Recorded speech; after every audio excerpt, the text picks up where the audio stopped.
दोस्तों नमस्कार। SKS story teller channel में मैं आपका स्वागत करता हूँ। दोस्तों आज हम बात करेंगे अपनी पिछली स्टोरी के बारे में। पिछले एपिसोड में हम लोगों ने गोदावरी पार्ट 1 को सुना था। आज इसी पार्ट को हम कंटिन्यू करेंगे। गोदावरी पार्ट 1 में क्या क्या हुआ था अगर आपको जानना है तो उसके लिए आपको पिछला एपिसोड गोदावरी पार्ट 1 सुनना पड़ेगा। तो आज आगे का एपिसोड हम कंटिन्यू करते हैं। थोड़ा एक फ्लैशबैक दे देते हैं क्या हुआ था पिछले एपिसोड में। तो जब गोदावरी और संगम की मैरिज हो गई तो संगम एक दिन सीढ़ी से फिसल गया था। उसको पूरा बॉडी पैरालाइज्ड हो गया था। अब हम उसके आगे की स्टोरी पे चर्चा करते हैं। दोस्तों संगम की बॉडी कंप्लीटली पैरालाइज्ड हुई। गोदावरी के पिता बलेश्वर सिंघानिया ने खूब प्रयास किया कि उसकी बेटी उसके घर चली जाए, लेकिन उसकी बेटी भी हट कर बैठी। उसने कहा पापा मेरी शादी एक बार होती है और हो गई और मैं अपने पति को छोड़ के नहीं जाने वाला। थक हार करके बलेश्वर सिंघानिया वापस लौट गए और इधर गोदावरी अपनी पति के सेवा भाव में लगे।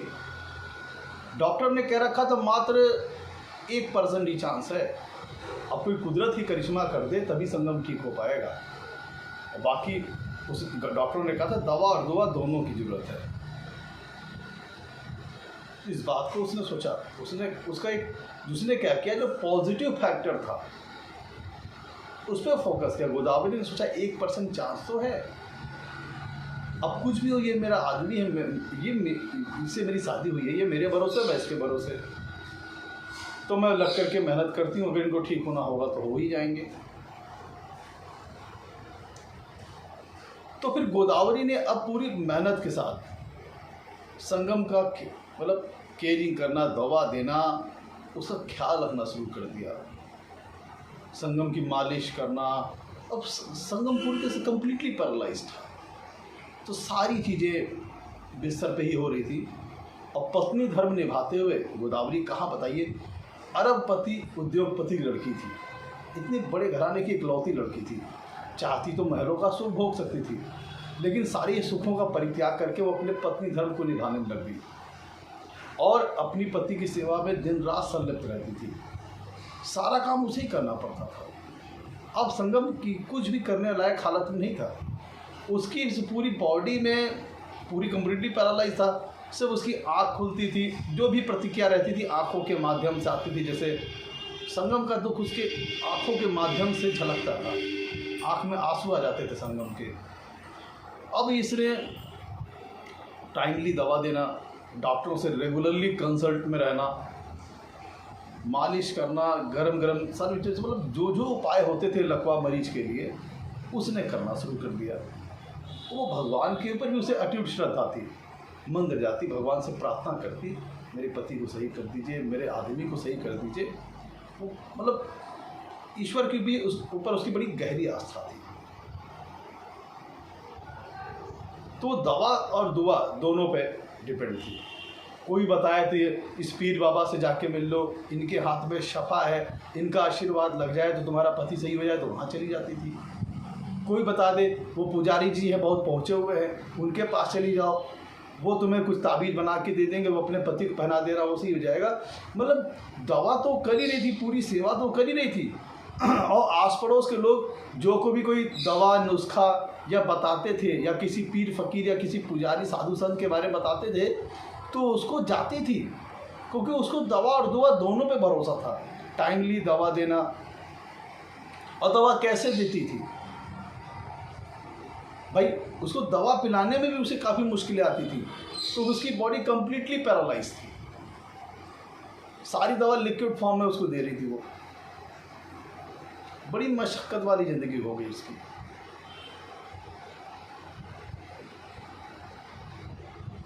अब पिता भी, संगम के पिता भी अब रिटायर होने वाले थे। जब पिता रिटायरमेंट हो जाते तो घर के ऊपर लोड ज़्यादा बढ़ जाता। भाई एक उनके पिता बिजली विभाग में क्लर्क ही तो थे, तो उनके पास कोई बहुत विशेष इनकम थी नहीं, लेकिन इसने बड़ी होशियारी से काम किया।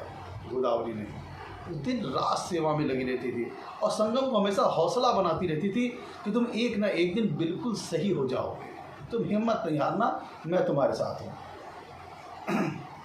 और संगम से प्रतिक्रिया के तौर पर सब उसकी आंखों से आंसू बहते थे। वो समझ लीजिए एक तरह से कोमा में आदमी होता था, उस तरह उसकी पोजीशन थी, बस आँख खुली थी, देख रहा था, कुछ रिस्पॉन्स नहीं कर पाता था, ना हाथ हिलता था ना पैर हिलता था, बिस्तर पे पड़े पड़े ऐसे ही पड़े रहता था। सारे काम उसके पेशाब, उसकी टॉयलेट, उसका कपड़ा चेंज कराना, सारी चीज़ों के लिए वो गोदावरी पर ही निर्भर था। और गोदावरी पूरी तरह से अपनी पत्नी धर्म को निभा रही थी। अलबत्ते वो एक अरबपति परिवार की लड़की थी। महीने बीते, 2 महीना बीता, 3 महीना बीता, 4 महीना बीता, साल बीत गए, 2 साल बीत गए, लेकिन जो गोदावरी का पत्नी धर्म था वो टस से मस नहीं हुआ। न उसका धैर्य टूटा, न उसका संयम टूटा। वो इसी तरह बिस्तर पर पड़ा हुआ था, संगम बिस्तर पर इसी तरह पड़ा हुआ था, लेकिन गोदावरी ने हिम्मत नहीं हारी दी। 3 साल बीत गए तो उसके पिता ने फिर सोचा लाओ इसके मन को टटोला जाए। उसका पिता फिर घर आया, बलेश्वर सिंघानिया गोदावरी के पिता फिर घर आए। उसने कहा बेटा ये जिंदा लाश है, ये नहीं सही होगा, तुम्हारी ज़िंदगी बर्बाद हो गई है, तुम चलो मेरे साथ, मैं तुम्हारी दूसरी शादी कराऊंगी, मैं तुम्हारा दूसरी शादी कराऊंगा। तुम बेटा, तुम महलों में पली बड़ी लड़की हो, सारे सुख वैभव को तुमने झेला है, तुम ये गरीबी कैसे देख पाओगी? तुमने कभी मेहनत नहीं की, तुम्हें आज तक कभी तुमने मेरे घर पे तुमने एक गिलास तक का बर्तन तक नहीं धुला है। मैंने इतनी सारी तुम्हें सुविधाएं दे रखी, इतनी नौकर चाकर, गाड़ी, सारे सुख और सारे कंफर्ट्स मैंने तुम्हें प्रदान किए हैं, सारी चीज़ें दी हैं। वो आज तुम इस हालत में हो, गरीबी की ज़िंदगी जी रही हो, खुद बर्तन मांज रही हो, खुद खाना पका रही हो, बर्तन धुलना, उसकी भी सेवा करना। उसने बताया, बलेश्वर सिंह ने कहा बेटा ये जिंदा लाश है, कोई फ़ायदा नहीं इसके पीछे अपनी मशक्क़त करके, तुम चलो मैं तुम्हारी दूसरी शादी कर देता हूँ, तुम अपना घर बसा के अपने घर जाओ, वहाँ सुख चैन से रहो। लेकिन आज भी गोदावरी अपने पति धर्म पर अड़िग थी, टस से मस नहीं हुई। और उसने अपने पिता को साफ साफ कह दिया, पिताजी मैं एक महिला हूँ और मैं एक हिंदुस्तानी हूँ, हिंदुस्तानी महिला की शादी एक बार होती वो हो गई, अभी जैसे भी हैं जो मेरे तकदीर में लिखा है वो होगा। लेकिन मैंने इनसे शादी की है और मैंने इनको वचन दिया था कि इनके किसी भी दुख तकलीफ में इनका साथ छोड़ कर मैं नहीं जाऊंगी। मैंने अग्नि को साक्षी मान कर कसम ली थी और मैं इनका साथ छोड़ करके नहीं जाने वाली हूँ और मैं इनके साथ ही रहूँगी। जो होना होगा हम लोग के साथ, भगवान जो लिखा होगा होगा ही।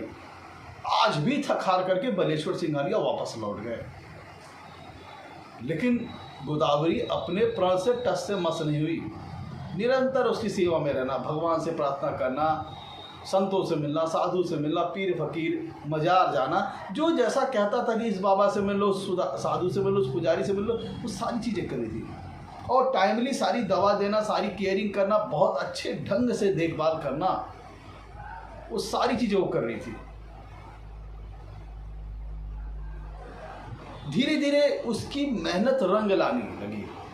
तकरीबन इस सारी चीज़ों में 5 साल बीत गए।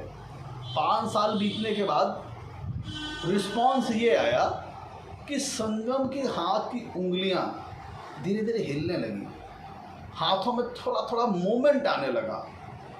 इसको देख करके गोदावरी के मन में आशा की किरण दौड़ गई कि अगर मैं लगी रहती हूँ, मैं निरंतर प्रयास करती रहती हूँ, लगातार प्रयास करती रहती हूँ, तो इनकी सेहत में सुधार हो जाएगा। तो उसने लग करके निरंतर वही उसी तरह से अपनी निष्ठा, अपनी समर्पण में रत्ती भर की भी कमी नहीं आने दी गोदावरी ने। पूर्ण निष्ठा, पूर्ण समर्पण के साथ अपनी पति की सेवा भाव में वो लगी रही। धीरे धीरे उसकी मेहनत रंग लाने लगी, 6 साल बीत गए। अब संगम थोड़ा पहले से और बेटर हो गया और अच्छा फील कर रहा था। उसके पैरों में मूवमेंट आ गई, धीरे धीरे पैरों में मूवमेंट आने लगी।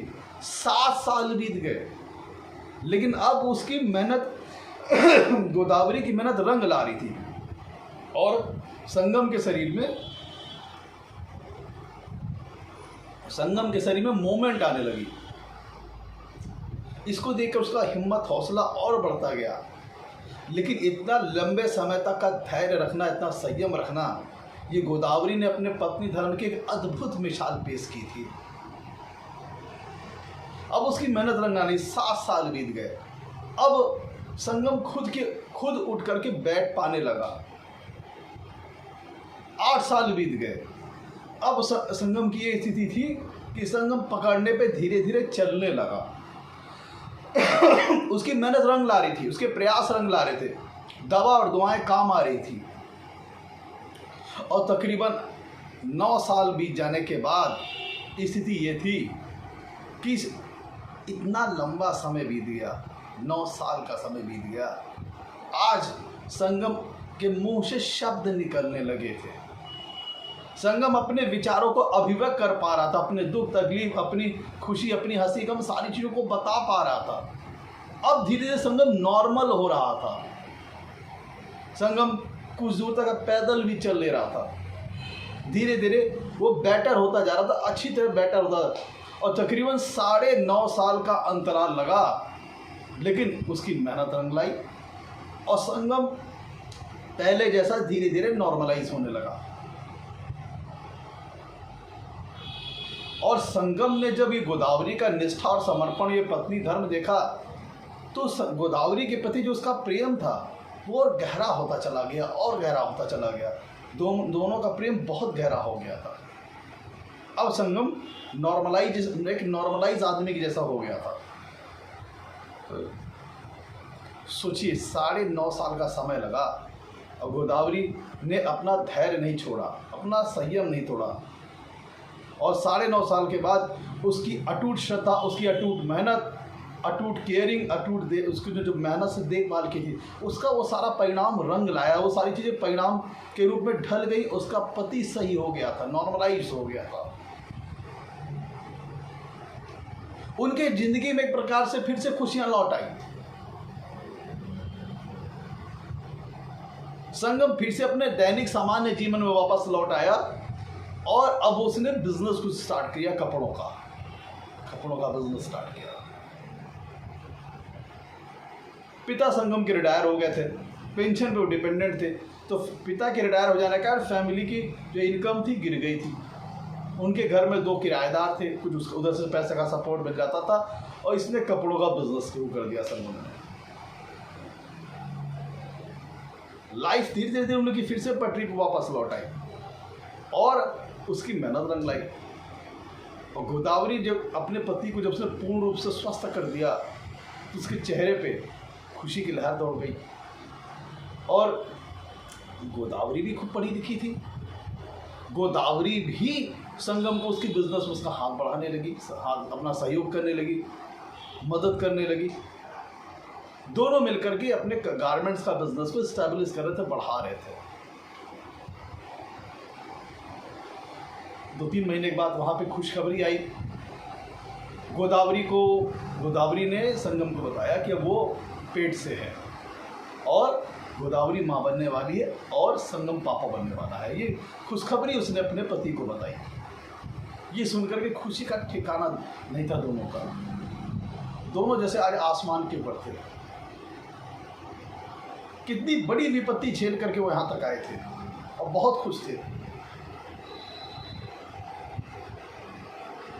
कपड़ों का व्यवसाय उनका धीरे धीरे चलने लगा था और उनका बिजनेस आगे बढ़ रहा था।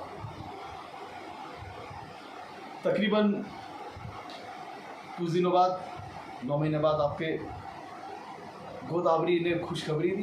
गोदावरी ने पूरे परिवार को एक हंसता हुआ एक बहुत अच्छा सा बेटा दिया, एक बहुत अच्छा सा संतान को जन्म दिया। गोदावरी ने बहुत अच्छी संतान को जन्म दिया। संतान के बच्चे के जन्म होने से दोनों के बीच का जो प्रेम था वो और गहरा हो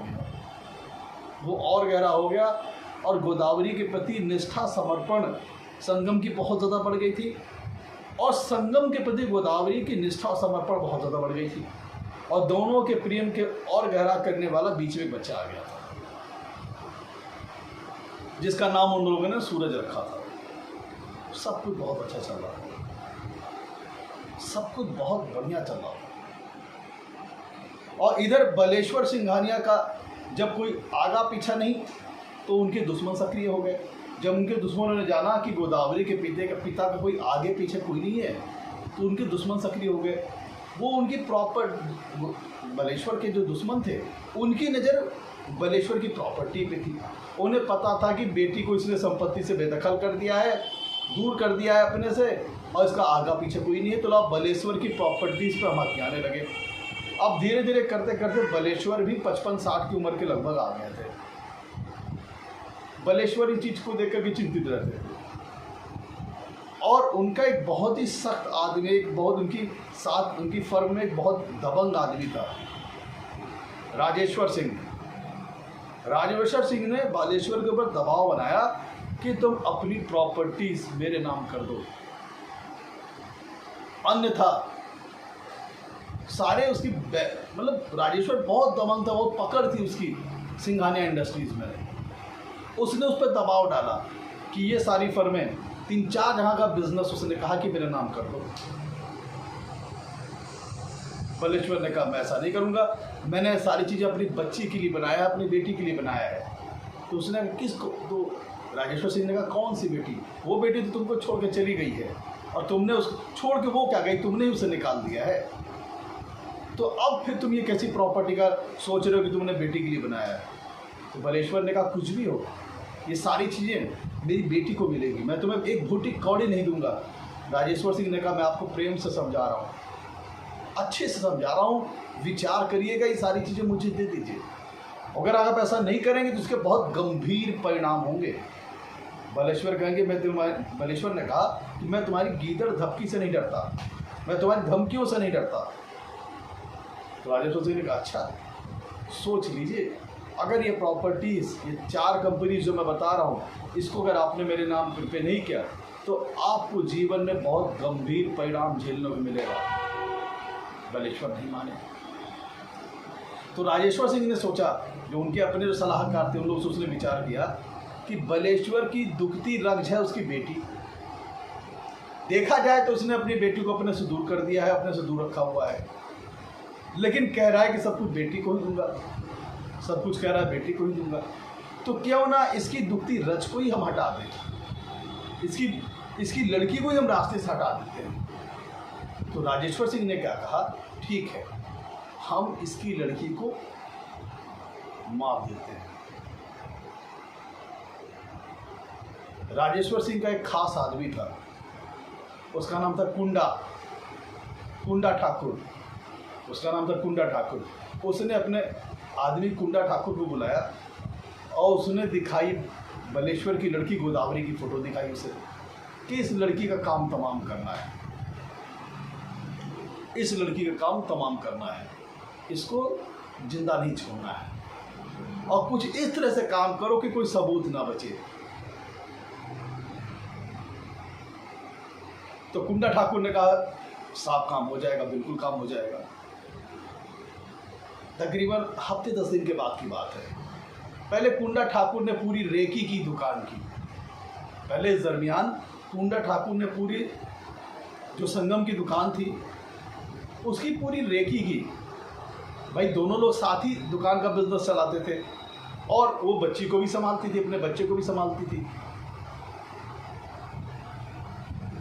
वो गतिविधियों पे नज़र रखने लगा गोदावरी के, कि गोदावरी की दिनचर्या क्या है, कहाँ जाती है, क्या करती है, किन लोगों से मिलती है, कितने बजे, उसकी सारी दिनचर्या को लोग नोटिस करने लगे। कई दिन तक उन्होंने रेखी किया। तो उन लोगों ने देखा कि ये सुबह मंदिर जाती है दर्शन करने, उसके बाद ही फिर ये दुकान पे आ जाती है, अपना नाश्ता वगैरह करके दूसरे को, मतलब उसकी दिनचर्या वो लोग नोटिस कर चुके थे। उन्होंने एक चीज़ नोटिस किया कि ये सुबह करीब 7-7:30 के लमसम मंदिर जाती है, और मंदिर उनके घर से 1.5 किलोमीटर की दूरी पर था।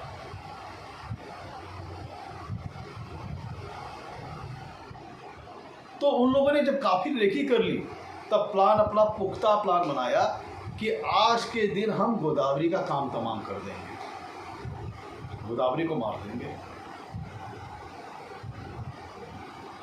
अपने रूटीन के मुताबिक सुबह गोदावरी निकली मंदिर जाने के लिए, और उसका सोचना था कि अगर 1-1.5 किलोमीटर में पैदल चल लेती हूँ तो उसकी मॉर्निंग वॉक भी हो जाएगी। और यहाँ पे संगम और गोदावरी को इन पूरी प्लानिंग के बारे में कुछ आभास तक नहीं था। अपने रेगुलर दिनचर्या के हिसाब से गोदावरी ने सोचा कि आज मैं मंदिर चली जाती हूँ। सुबह का समय था, गोदावरी मंदिर के लिए निकली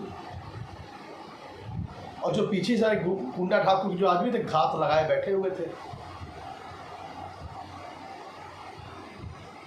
अभी घर से वो तकरीबन 100-200 मीटर दूर गई होगी। पीछे से मारुति वैन से 7-8 आदमी वहां पे उतरे, उसमें कुंडा ठाकुर भी था। अब कुंडा ठाकुर ने क्या किया, उसको खींचने की कोशिश की, अपनी गाड़ी में खींचने की कोशिश की, गोदावरी को अपनी गाड़ी में खींचने की कोशिश की। लेकिन गोदावरी ने उसकी इस हरकत को भांप लिया और हाथ छुड़ा करके भागने का प्रयास शुरू किया, भागना शुरू कर दिया। और भागना किस तरफ? घर की तरफ। जब उसको लगा कि उन लोगों ने उसके ऊपर हमला कर दिया है, तब उसने जब पहले तो हाथ छुड़ा लिया और भागने की कोशिश की। जब कुंडा ठाकुर ने देखा कि उसका प्रयास सफल नहीं पाया, वो छुड़ा करके भाग रही है, तब उसने क्या किया कि पटरा पड़ा था वहां पे, पटरा उसने खींच के मारा, जो कि गोदावरी के जाके सर पे लग गया। पटरा उसने खींच के मारा जो कि गोदावरी के जाके सर पे लग गया और गोदावरी अपना सर से भल भल भल भल खून गिरने लगा। बहुत ज़्यादा खून सर उसके ब्लीड करने लगा सर से गोदावरी के। और तब इसने क्या किया, अपनी पिस्तौल इसने लोड की, पिस्तौल लोड की इसने अपनी पिस्तौल लोड करने के बाद इसने फायर किया और वो गोली जा करके सीधा सीधा गोदावरी के चेस्ट पे लगी।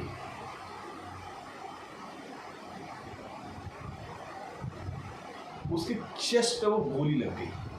अब एक तो सर पे भी ब्लीड हो रही थी, गोदावरी में गिर पड़ी और गोली लगने के बाद तो जैसे वो बेहोशी मरणासन्न की हालत में आ गई। मार पे खून उसकी बॉडी से बहा जा रहा था। अब उसके शरीर में मूवमेंट नहीं आ रही थी, तो कुंडा ठाकुर ने सोचा लॉक कंफर्म करने के लिए उसके ऊपर दूसरा फायर झोंक दूं, उसे दूसरी गोली मार दूं। तो कुंडा ठाकुर ने क्या किया, अपना पिस्तौल लोड करने लगा। जैसे पिस्तौल लोड करने लगा, उधर से उसने देखा कि एक पुलिस की जीप आ रही थी, सायरन बजता हुआ था। पुलिस की जीप आ रही थी, जो गश्ती जो पेट्रोलिंग पे जो पुलिस रहती है वो उधर से आ रही थी रोड से। तो इसने कुंडा ठाकुर ने देख लिया। उसके लोगों ने कहा जल्दी निकलो सर, यहाँ जल्दी निकलो बॉस, यहाँ से अगर पुलिस के हाथ लग गए तो मैटर बवाल लंबा हो जाएगा। अब वो तो उसकी बॉडी को क्लियर करने वाला था, लेकिन पुलिस एन मौके पर उधर से क्रॉस कर रही थी, पेट्रोलिंग वाली पुलिस। तो इसने क्या कि जो भी है छोड़ो, यहीं पे चलो यहाँ से। तो उसने दूसरा फायर उसके ऊपर नहीं किया और वो लोग भाग करके निकल गए। और पुलिस वहां जब पहुंची, उसने देखा बॉडी पड़ी, मतलब गोदावरी एकदम से गंभीर अवस्था में पड़ी थी, बहुत सीरियस हालत में, सर से काफी ज्यादा ब्लीड कर रहा था, चेस्ट पे भी गोली लगी हुई है।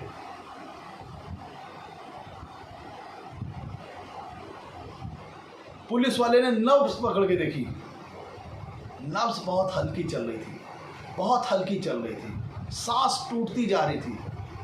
पुलिस वालों ने क्या किया, तुरंत देर ना करते हुए एम्बुलेंस को कॉल किया, एम्बुलेंस को बुलवाया। बहुत गंभीर हालत हो गई थी गोदावरी की, उसके सर से भी ब्लीड हो रहा था, सीने से भी ब्लीड हो रहा था, बहुत खून बह गया था, सांस टूट रही थी, नब्ज टूट रही थी, सारी चीजें उसके मतलब अब लग रहा था गोदावरी कहानी खत्म होने वाली है। उन्होंने तुरंत पुलिस ने एम्बुलेंस बुलाया और गोदावरी को एम्बुलेंस पे लाद करके हॉस्पिटल के लिए रेफर कर दिया।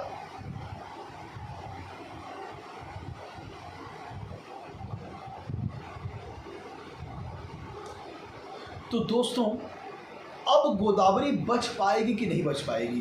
क्या होगा गोदावरी और संगम की प्रेम कहानी का? क्या होगा गोदावरी के जीवन का? क्या गोदावरी मर जाएगी या गोदावरी बचेगी? क्या राजेश्वर सिंह अपने मकसद में सफल हो पाएगा? क्या होगा दोनों के जीवन का, संगम और गोदावरी का? अगर आपको जानना है सारी चीज़ें तो आपको सुनना होगा गोदावरी पार्ट 3। आज के लिए इतना ही दोस्तों, नमस्कार, धन्यवाद।